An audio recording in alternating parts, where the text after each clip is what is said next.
And now let's turn our attention to West Africa and the long drawn-out saga of the Niger coup. The military took over Niger in late July and immediately there was a backlash.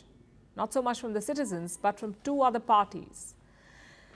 The country's former colonizer, France, and the Economic Bloc of West African Nations. It's called ECOWAS. Now, ECOWAS was furious. They gave Niger Junta a deadline to restore democracy, to reinstate the ousted president, Mohamed Bazoum. Else, they said, they would intervene militarily. None of it happened, though. The president remains ousted, and the ECOWAS military never came. Instead, they imposed sanctions, and they continued saber-rattling. Niger paid them no heed. And now it seems the West African powers are giving up.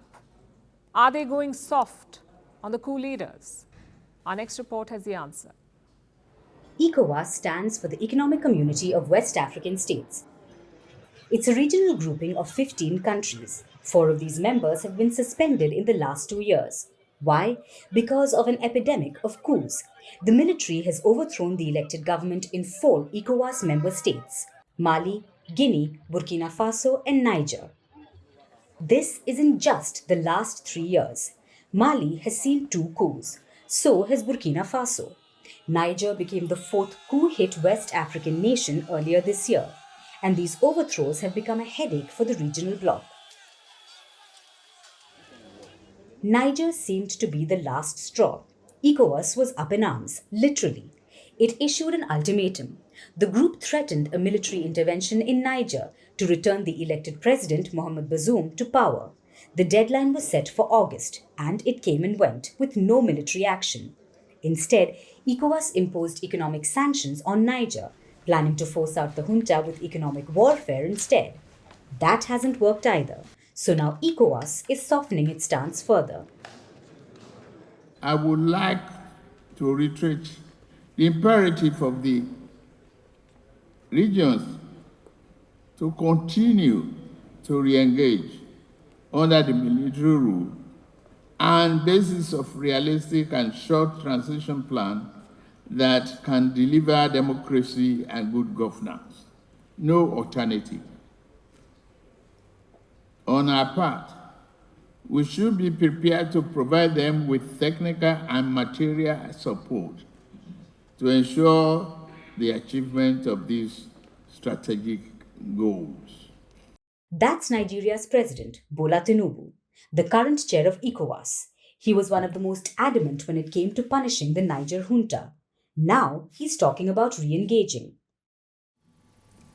The authority decides to set up a committee of heads of state made up of the president and head of state of the Republic of Togo, the president and the head of state of the Republic of Sierra Leone, the president and head of state of the Republic of Benin, to engage with CNSP and other stakeholders. The CNSP translates to the National Council for the Safeguard of the Homeland. It's the name Niger's ruling junta is using.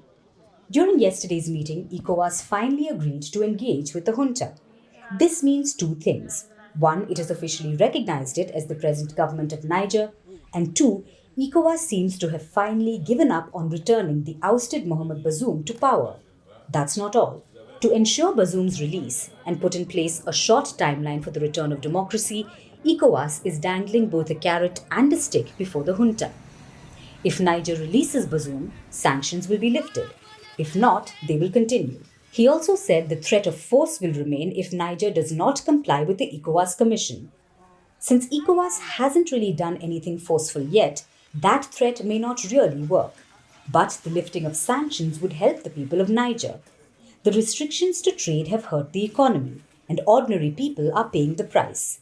If the junta refuses to engage with ECOWAS, it could hurt their support. But are humanitarian considerations the only reason for ECOWAS softening its stance? Or is something else at play? It is important that we also review some development in our sub-region, including the move by some of our members under military rule to float an alliance of Sahel states.